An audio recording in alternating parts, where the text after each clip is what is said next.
사무엘하 14장 압살롬의 사면. 소제목입니다. 압살롬이 예루살렘으로 돌아오다. 14장 1절에서 24절. 다윗의 군사령관 요압은 왕이 어느 사이에 압살롬을 보고 싶어 한다는 것을 알아차렸다. 그래서 요압은 압살롬을 예루살렘으로 귀환시켜 왕과의 만남을 주선하려는 계획을 세웠다. 자신이 앞장서서 압살롬을 복권시키는 것이 앞으로 자신의 출세와 입지 강화에 큰 몫을 하리라고 계산한 것이다. 맏아들 암논이 죽고 없는 지금 압살롬은 차기 왕위를 계승할 장자였기 때문이다. 살펴보면 암논 바로 밑에 아비가일의 소생인 차자 길르압이 있었으나 그는 일찍 세상을 뜬 것으로 보인다. 어떻게 왕의 마음을 움직여 압살롬을 데려오면 좋을까? 이런저런 생각을 하다가 요압은 한 가지 꾀를 했다. 일단 드고아 지역에 사는 슬기로운 한 여인을 데려왔다. 드고아는 베들레헴 남쪽 8km 지점에 있는 성읍이다. 오늘날의 유적지는 높이 822m 언덕 위에 위치한 데쿠아다. 드고아 여인은 요압에게 지시를 받고 왕을 찾아갔다. 그녀는 땅에 엎드려 왕 앞에 절을 한 뒤에 차근차근 말하기 시작한다. 남편은 일찍 죽고 두 아들이 있었는데 형제끼리 서로 싸우다가 그 중에 하나가 죽었습니다. 그런데 제 친척들이 그 소식을 듣고 우르르 몰려와서는 형제를 죽인 놈을 내놓으라고 윽박지릅니다. 그리되면 제게는 상속자가 사라지고 마지막 남은 제 소망의 불꽃마저 꺼져버립니다. 또한 제 남편은 이름도 자손도 남기지 못하게 됩니다. 폐하, 부디 제 딱한 처지를 헤아려 주십시오. 그래, 무슨 말인지 잘 알았다. 도와줄 테니 걱정 말고 돌아가도록 하라. 폐하 감사합니다. 왕께서 그렇게 도와주셔도 모든 허물은 저와 제 아버지의 집안에 있습니다. 왕과 왕실에는 아무런 잘못도 없습니다. 알았느니라. 만일 누군가 이 일로 그대를 탓하는 사람이 있다면 그 자를 내게로 데려오라. 다시는 그대를 괴롭히지 못하게 하겠노라. 여인은 자신의 탄원이 원만하게 잘 해결되었는데도 웬일인지 왕 앞에 계속 엎드려 있었다. 왕이 의아한 듯 물었다. 다른 할 말이라도 더 있는 것이냐? 폐하, 이 여종이 왕께 한 말씀만 더 올리도록 허락해 주십시오. 뭐냐? 말해보아라. 그런데 폐하께서는 어찌하여 똑같은 부당한 일을 범하고 계십니까? 형제를 죽이고 도망친 아들을 돌아오지 못하게 하심은 같은 잘못이 아니겠습니까? 엎지를 물은 주워 담을 수 없듯 누구나 죽게 되어 있습니다. 주님께서는 사람의 생명을 쉽게 빼앗지 않으시고 비록 쫓겨난 사람일지라도 영영 버림받지 않도록 길을 열어주십니다. 순간 다윗 왕의 얼굴빛이 싹 변했다. 이 여인은 자기 집안 사연으로 자신에게 아련을 요청한 여인이 아니었다. 왕이 모르는 뭔가 있었다. 어떤 속셈을 갖고 찾아온 여인임이 분명했다. 그대에게 묻노니 조금도 숨기지 말고 솔직하게 대답하라.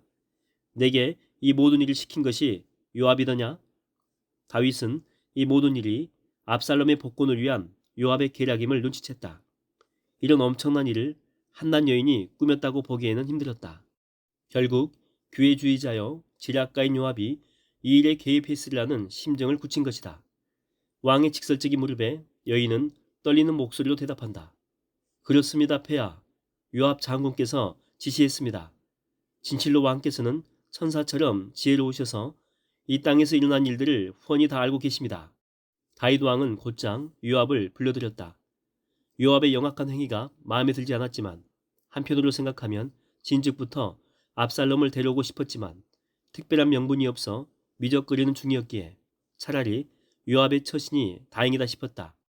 그리하여 왕은 못 이기는 척 요압에게 명하여 압살롬을 데려오라 명한다. 이 종의 간청을 들어주시니 이 몸이 왕의 총애를 크게 입었나이다. 요압은 즉시 구슬로 달려갔다. 구슬은 이스라엘 북쪽에 있는 인접 국가로 아람 소국들 중에 하나다. 요압은 왕궁의 사정을 말한 뒤 압살롬을 데리고 예루살렘으로 돌아왔다. 하지만 압살롬에 대한 왕의 감정이 완전히 풀린 상태는 아니었다. 그래서 왕은 요압에게 단호하게 명했다. 압살롬을 데려와 자기 집에 두긴 하되 내게는 데려오지 마라. 당분간은 그를 만나고 싶지 않으니라. 다윗은 압살롬의 귀환은 허락했지만 공의로 나라를 다스려야 하는 통치자의 입장에서 주인 압살롬을 일종의 연금 상태로 두기로 했다. 그리하여 압살롬은 예루살렘에 있는 자기 집에서 다시 살게 되었지만 아버지 다윗왕은 만날 수는 없었다. 그렇게 또 2년의 세월이 흘렀다. 소제목입니다. 압살롬이 마침내 다윗왕을 아련하다. 14장 25절에서 33절. 한편 다윗의 아들 압살롬은 용모가 아주 준수했다. 온 이스라엘에서 그렇게 잘생긴 미남은 없을 정도였다. 와, 압살롬 왕자다. 어쩜 저리도 잘생겼을까? 누구든지 압살롬을 보면 입에 침이 마르도록 그의 잘생긴 용모를 칭찬했다. 실제로 그는 머리끝에서부터 발끝까지 어디 한 군데 흠잡을 데 없었다. 특히 그의 머리털은 숱이 아주 많았고 길었다. 연말이 되면 무거운 머리채를 한 번씩 잘랐는데 그 무게를 달아보면 왕궁 저울로 200세겔, 대략 2.3kg 정도 됩니다. 이는 보통 사람의 1년 머리털 무게의 4배에 해당된다. 압살롬에게는 아들 셋과 딸 하나가 있었다. 그 딸의 이름은 다말이었는데 무척 아리따운 아가씨였다. 압살롬이 예루살렘으로 돌아온 지도 어느덧 2년 세월이 흘렀다. 그런데 그는 아직도 부왕 다윗을 대면하지 못했다. 압살롬은 요압을 통하면 왕을 아련할 수 있을지 모른다는 생각에 그를 불렀지만 요압조차도 부름에 응하지 않았다. 다시 사람을 보냈지만 여전히 요구에 응하지 않았다. 이는 요압이 압살롬과 거리를 두고 있다는 것을 의미한다. 요압은 압살롬이 왜 자신을 찾는지 잘 알았다. 보나마나 다윗 왕을 아련할 수 있도록 자리를 마련해 달라는 부탁을 할 게 뻔했다.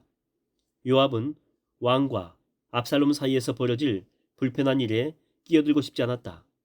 과거 압살롬의 귀환에 앞장섰던 요압은 왕이 압살롬을 만나려 하지 않자 더는 왕의 심기를 거스르면서까지 압살롬을 위해 나서지 않기로 다짐한 것이다.